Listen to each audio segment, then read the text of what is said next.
Sri Sachidananda Sadguru Sainath Maharaj Ki Jai. Sri Sai Satcharitra An Insight-Episode-24. My humble prostrations at the lotus feet of our Sadguru Sai. By the divine grace of Sai, an attempt has been made to translate the gist of the divine discourse of Sri Ramanathan brother telecasted in Sai TV. This is purely done to share the glory of Sai and his divine teachings with more insight to the aspirants. Om Gurur Brahma Gurur Vishnuhu Gurur Devo Maheshwaraha Gurur Sakshat Parabrahmam Tasmai Shri Gurave Namaha. Devotees, let's recall our thread on the masjid repairs and now listen to the fabulous miracle related to the construction of roof to the Sabha Mandap, that is the courtyard of Dwarakamai. In the year 1906, a Parsi devotee by name Jehangirji Framji Daruwala served as a captain. It was during World War I when the Indian Army was an integral part of the British Empire's forces both in India and abroad. And at the time of Russo-Japanese War, Jehangirji served as a captain and he was given in charge of 3 steamers. Jehangirji found that his 3 steamers were sunk by the Japanese army and that the rest of the steamers, including his own, would soon meet the same fate. They were surrounded by Japanese navy and it was almost time to declare the victory of the Japanese army. Jehangirji always carried the divine photo of Baba. He took out Sai Baba's photo from his pocket and with tears in his eyes prayed to Baba, "Baba, please save me and the 3 steamers." It was a very challenging situation for them because the soldiers might be shot dead by the enemy troops or captured as prisoners of war and will be subject to extreme torture during their captivity.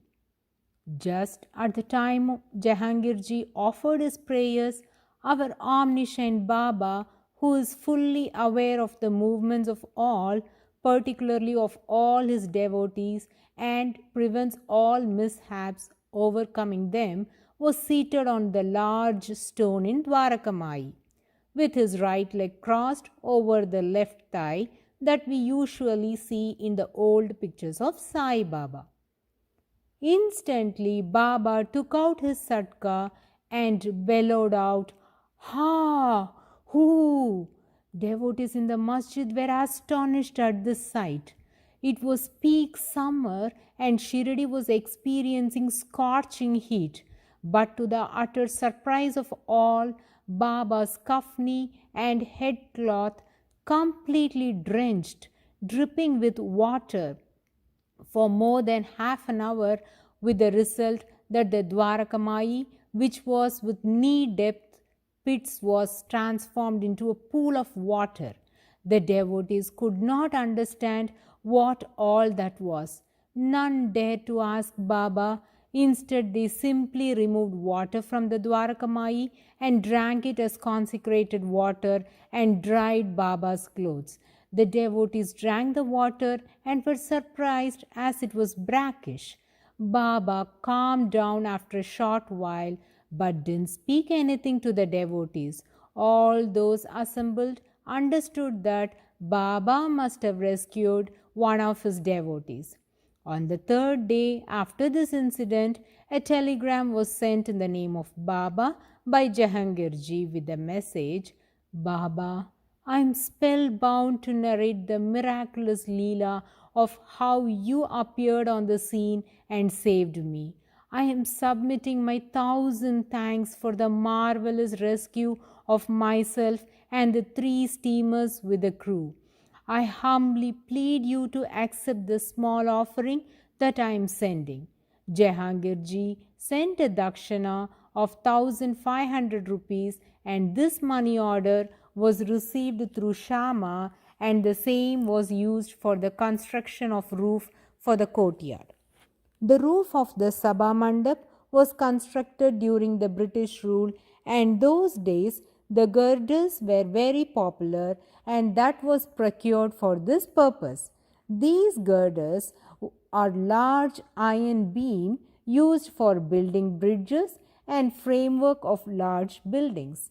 Even today, devotees, when you step into Dwarakamai, can notice these girders. Though they were laid many years ago, Samsthan has not replaced them and maintains them as an evidence of the stunning Leela, and these girders are providing the horizontal support for the Dwarakamai structure. I humbly request all the pilgrims to observe these intrinsic details when you all go for your Shirdi darshan and recall this wonderful Leela of Jahangirji, which I am certain would leave you in divine bliss. Jahangirji sent a letter along with the telegram narrating how Baba had saved him. He also states that Baba, as soon as I get my vacation, that is, at the end of this war, I would certainly come for your darshan. Now, let us listen to the most striking Leela in which Baba took a universal form to rescue his devotee.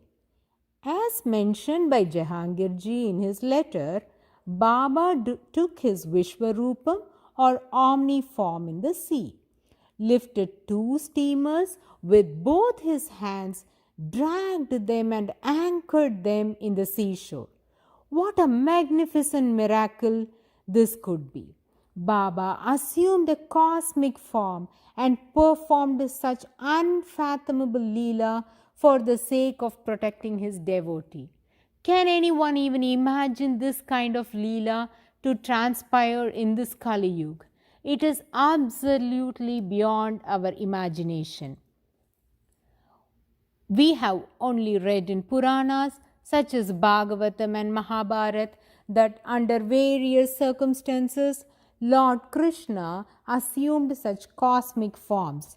But now, in this era, we have this astounding Leela as an evidence to prove that our Sadguru Sainath did take such a universal form, toiled for the benefit of others, and warded off the difficulties of his devotees. And these girders are advocating the same. The next chapter has been titled by Hemat Panji as Wonderful Incarnation. He expounds the behavior of Sai Baba and his all-pervasiveness in almost 131 OVs. Hemat Panji has penned down the OVs in hypophora effect, which means a writer raises a question and then provides an answer to that question. Accordingly, the first question raised by Hemat Panji was, is Baba a Hindu or a Mohammedan? Nobody was able to make the least conjecture.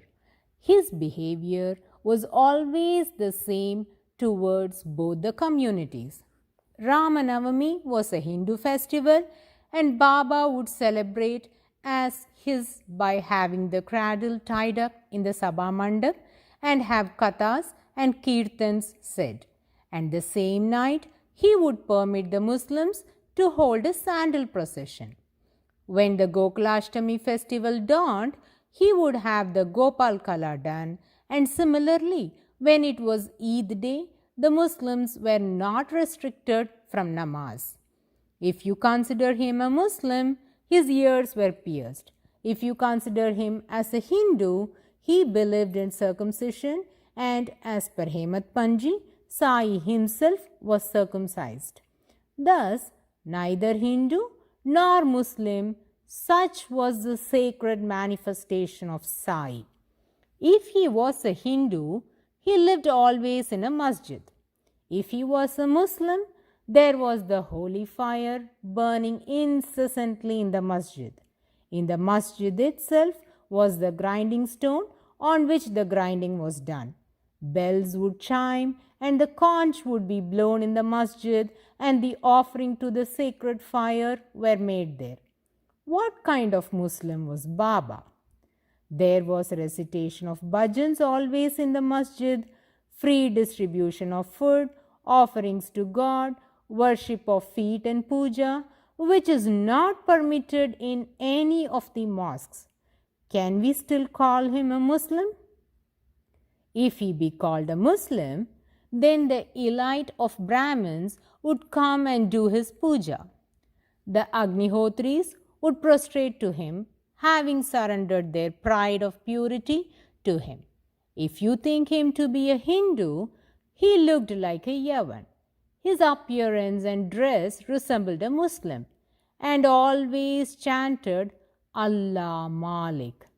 If you think that he was a Yavan, he looked like a pious Hindu and gave a very detailed discourse to Nana Sahib Chandorkar on a sloka from Bhagavad Gita. Similarly, he had also quoted verses from the Holy Quran and gave a detailed explanation to a Muslim devotee by name Abdul Baba. Devotees, you will be dumbfounded to listen to the profound discussion Baba had with Abdul Baba on the Quran. Baba's knowledge on this holy scripture was so deep that he gave intrinsic details on the 4 types of tariqas or paths followed by the Sufi Islams in South Asia. They are Naqshbandi order, Qadri order, the Chishti order, and Suhrawardi order. Of course, there are minor variations among these paths, that is, the procedures adapted by them might differ a bit. The discourse Sai gave to Abdul Baba was astounding. Sai Maharaj's explanations reflects his deep insight on all these paths of Sufism. It is unfortunate that we couldn't collect more details on this topic. Abdul Baba wrote down all the divine utterings that he listened from Sai Maharaj in a notebook. In the later years, when Pujya Sri Narasimha Swamiji discussed with Abdul Baba about the bondage he had with Sainath, Abdul Baba mentioned to him about the notebook, and Narasimha Swamiji also glimpsed through this notebook and termed it as Book of Oracles.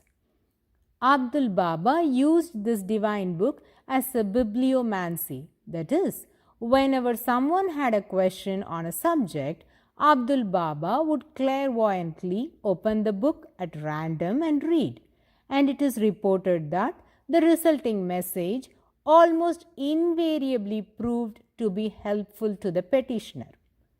Abdul Baba recalled for Narasimha Swami thus: "By Sainath's blessing, I used this book to foretell the future or other unseen matter by interpreting a randomly chosen passage from the book. I consulted this book of Baba's divine utterances, and the answer that comes of the page opened comes out correct. This has been tried and proved many times. This gift of prophecy is due to Baba's grace." This book was written in Marathi language using Modi script. It was translated into English after making an extensive research on the topic by many scholars and has been added in the book authored by Marian Warren. Marian Warren has done research on South Asian religions and after making an in-depth analysis wrote the book Unraveling the Enigma, Shirdi Sai Baba in the Light of Sufism, which was an adaptation of her PhD dissertation. Abdul Baba has recorded the list of Hindu god avatars listed by Sri Sainath Maharaj. The list has the names of Rama, Krishna, Matsya, Kurma and many more. But there is a slight variation in the pronunciations of the names. The author, Marian Warren, while writing the introduction for this book, states that as Abdul Baba was not too literate to write down the perfect spellings of the names, he would have jotted down as he heard them. Hence, there is a chance of the names being misspelled.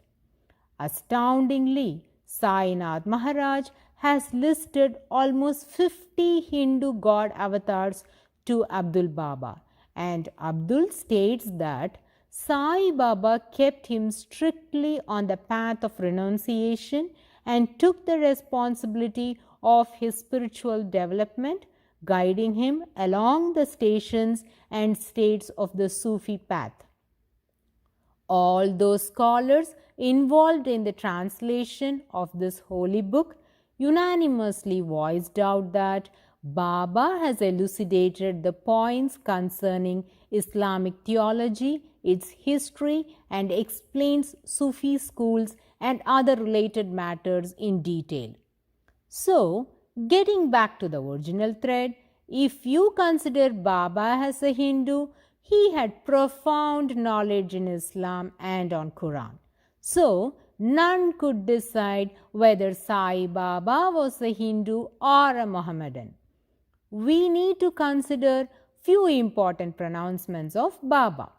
For instance, Baba once declared that if anyone dares to come here with the idea of judging whether I am a Hindu or Muslim, then such person's thoughts will be shattered to pieces.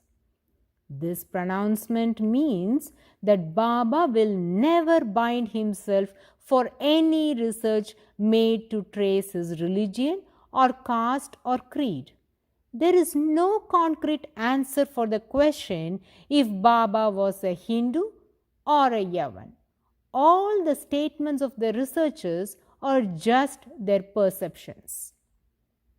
To support this, Baba transpired certain miracles which are very fascinating. To quote an incident, Mrs. Kashibai Kanitkar came for Baba's darshan and Baba was seated in the masjid. The crowd was overflowing, so the devotees queued up and were having their darshan one by one. Now it was Mrs. Kashibai's turn. As soon as she stepped on the stairs of the masjid, Baba, pointing to his chest and staring at her, vehemently professed, "This is Shuddha Brahmam, this is Shubhra Margam," which means this is a Brahmin, pure Brahmin. He has nothing to do with black things. No Musalman can dare to step in here. He dare not. Again, pointing to his chest, Sai Baba uttered, "This Brahmin can bring lakhs of men on the white path and take them to their destination." This Kashibai is a Brahmin, and hearing Baba's miracles discussed with her family according to their theosophical convention and fashion whether Sai Baba belonged to black or white lodge. Now, when she came to Shirdi and stepped into the masjid, Baba conveyed to her that he is a Hindu and not a Mohammedan. Also, Baba spoke in euphuism. When Baba stated that he will not let any Musalman step in the masjid, here Baba meant the ones with wicked thoughts as Musalman in this context and warned that such people will not be allowed to climb the stairs of this masjid. Now let me share another thought-provoking occurrence which portrays the efforts of Sai in unifying the two religions, Hinduism and Islam. As per this incident, Baba was even prepared to give his life for this cause. It is a usual practice of the devotees to stay in Dwarakamai during night. Once, Ramachandra Atmaram Tharkar and few other devotees had come for darshan and stayed in Dwarakamai that night. On that day, one Rohila, a Muslim, fanatic was assured that Baba was a Mohammedan and believed Hindus are forcing Baba to follow their customs, which is against Islam. Hence, decided to kill all those who enter the mosque to worship Baba in the Hindu way. That night, he brought a big sword to chop the necks of all the Hindus. Immediately, Baba, who was lying down in the mosque, voiced out thus, "Rohila, you can chop off my neck. What harm did they do to Islam by worshipping me? They are innocent. Don't harm them." Devotees, please listen carefully. We should catch the purport of Baba's question to Rohila. Baba is stating that I am a Mohammedan. So, if Hindus worship me, that is not going to bring any downfall to Islam but to Hinduism. Sai Bandhus, now I can grasp your mind's voice. You all must be wondering, Baba being a God incarnation who never had any attachment for anything or anyone in his heart, spoke to a Brahmin lady that I am a pure Brahmin who follows the Shubra mark, and now to this Mohammedan, Baba states that the loss is only for Hinduism and not for Islam. And Baba also reasoned out his behavior to that Rohila by quoting Jaisa Desh Vaisa Vesh, which means when in Rome, do as the Romans do. The phrase means that it is advisable to follow the conventions of the area in which you are residing or visiting. When we overlook these incidences, we might wonder if Baba had to speak in this fashion. But the underlying truth behind all this is one who does not have any body consciousness, whether he is a Hindu or a Muslim, for him all castes and creeds are equal. The discrimination born of caste is not applicable to him. Hemat Panji, applying the hypophora effect, raises a question and clearly answers that so long as a person is surrendered to God, can he be called a Hindu or a Muslim? He may be of a low birth or low caste or without a caste. Caste is not the criteria of importance for him. Hemat Panji states that this is no wonder, for he who has no body consciousness and always absorbed with the supreme consciousness by getting rid of his egoism will have no discrimination of caste or creed. Hence, it doesn't matter for him whether he spoke with Kashibai Kanitkar's wife or with Rohila. Sai Bandhus, we might observe the above incidences from any perspective, but the goal of Baba is apparent, that was to draw devotees from both the religions and teach them religious tolerance and coexistence.